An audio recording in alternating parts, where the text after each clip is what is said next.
Welcome to MCN and a cruiser that goes around corners. This is the Indian Sport Chief. Now, saying that a cruiser like this handles really well might sound a bit far-fetched, but you don't have to look too deeply into Indian's recent past to see that they are quite keen on racing. So in 2022, last year, they won 3 American national championships, flat track on a FTR 750 factory bike, Super Hooligan on a modified FTR, and of course the king of the baggers on the Challenger RR that just looks like a spaceship that doesn't look like it should go fast, but it really does. It just makes me smile thinking about it. So that technology, that know-how, that passion, that experience, that knowledge has been poured into the Sport Chief.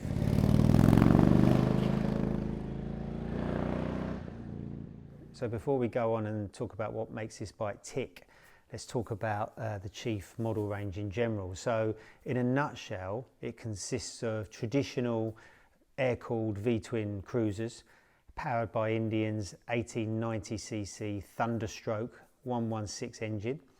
And the Chief range sits one up from the entry-level 1133cc Scout range. And then after the Chief range, you've got things like baggers and tourers, and of course that flat track inspired FTR. So the Chief originally appeared in 2014 when the new Indian came back into business, and the Chief was one of the original models. And of course the Chief name goes back 100 years or so. So it's got a lot of history.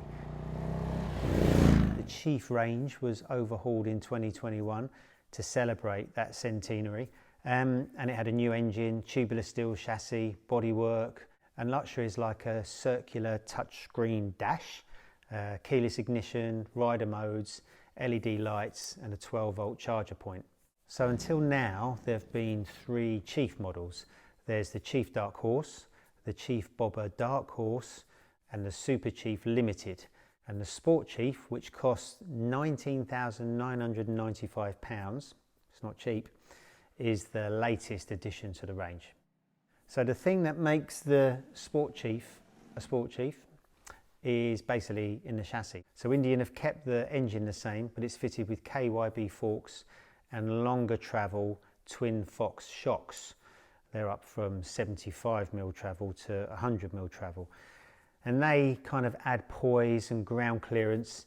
Then you've got these radial Brembos, and it also has motocross style handlebars on 6-inch risers, a single seat with a bit of a bum stop, a nose fairing, and a mid-height screen.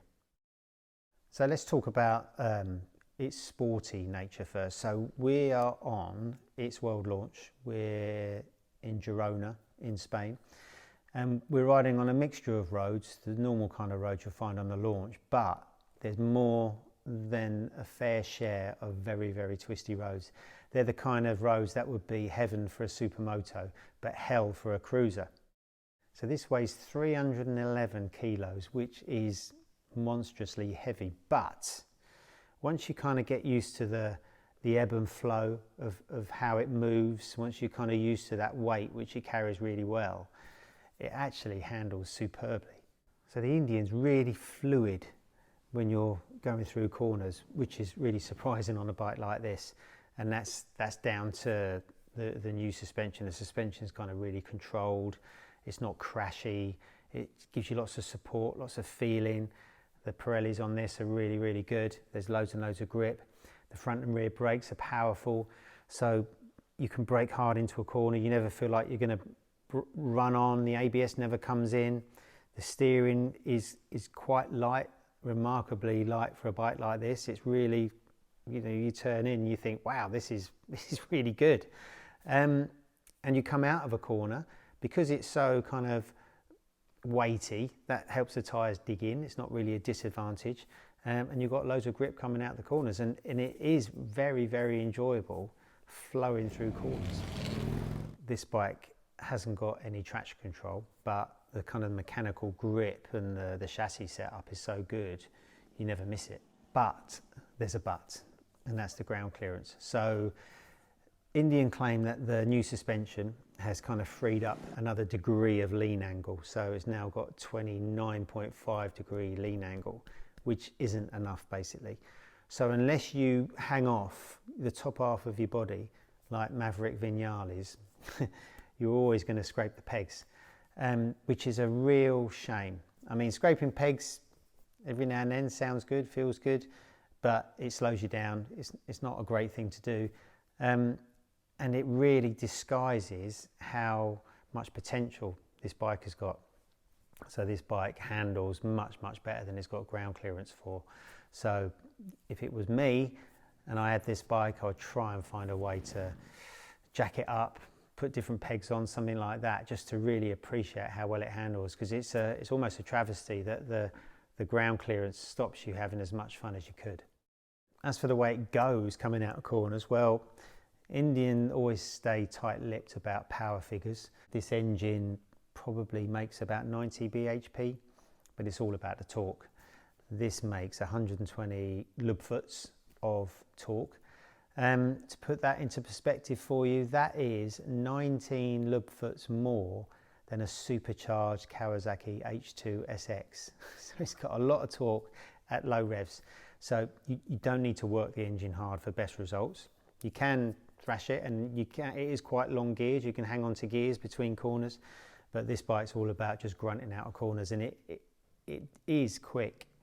You know, it will easily do over the ton, and it accelerates so hard that you need that bum stop in the seat to stop you sort of falling off the back. And also, because it hasn't got traction control, if you want to give the clutch a little dab when you're pulling away hard in first gear, it will light up the back tyre as well, which is good fun. It's also got a good gearbox.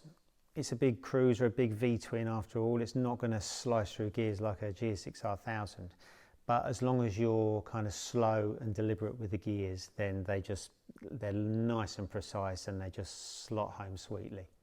One of the things I least like about the Indian is the riding position. It's got a very strange kind of sports cruiser hybrid riding position. Kind of reminds me of those kind of West Coast choppers you see on TV. There's quite a stretch to the bars, and they call the pegs mid-mounted, but they're still further forward than you would experience on a traditional bike, whether it be an adventure bike or a naked or a sports bike or whatever.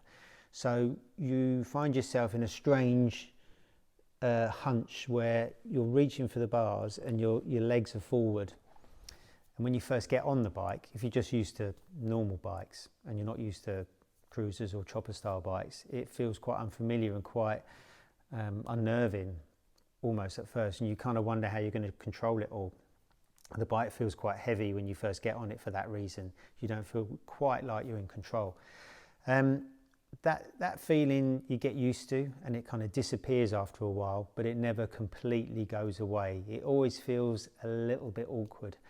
And today we've been riding the bike from 9 till 5 basically, a long day in the saddle, and it was really, really hurting by the end of it. My bum hurt, my neck hurt, my arms hurt. Now, this bike probably isn't meant for doing big days on. You'd buy a tourer for that. For a couple of hours it'd be fine, and you know, I'm sure if you were a smaller rider, I'm 6 foot tall, you might get on with it a little bit better. But to spend a lot of time on the Sport Chief is uncomfortable. So the Sport Chief is available in dealers now. It comes in red, black or grey, and there's also accessories that include fully adjustable piggyback Fox rear shocks, even taller bar risers, 10-inch bar risers, so you're kind of almost ape hangerish, low screens and luggage. And of course you can Bluetooth the colour dash to your phone, and you get sat nav and music and all that kind of stuff. I've got to say, with that dash, it's probably one of the, even though it's a 4-inch dash, it's probably one of the nicest looking colour dashes of any bike. It's really, really nice. Just how crisp the graphics are, how clearly laid out it is. It's really, really, really impressive. So to sum up, Indian Sport Chief is well built, it's classy, has a fantastic dash, and it works exactly as Indian intended it to be. It's kind of part cruiser and part sports bike. It's characterful, the engine's got a nice throb to it, the exhaust has got a nice deep tone to it, although it's not too loud, which is probably a good thing. It's got lots of grunt, and the new chassis components just bestow it with accurate steering, strong brakes and superb grip, although the ground clearance problem really kind of disguises how good this bike could really handle. So Indian have created a sports cruiser, and it is very good in small doses, but the question is it worth £20,000 almost? So that kind of money would buy you a top shelf adventure bike, touring bike, super naked, sports bike. You know, you can get a lot for your money in other categories. And when you think that the Indian is relatively single-minded and it's relatively basic, thinking about it in those terms, it's not worth nearly 20 grand. But if you really fancy the idea of a cruiser, if you fancy the idea of a cruiser that you can have a little bit of fun on, and you've got the disposable, this is a lovely bike. It's really well built. It does everything it's supposed to do. Just don't spend too long on it and then you'll be really, really happy.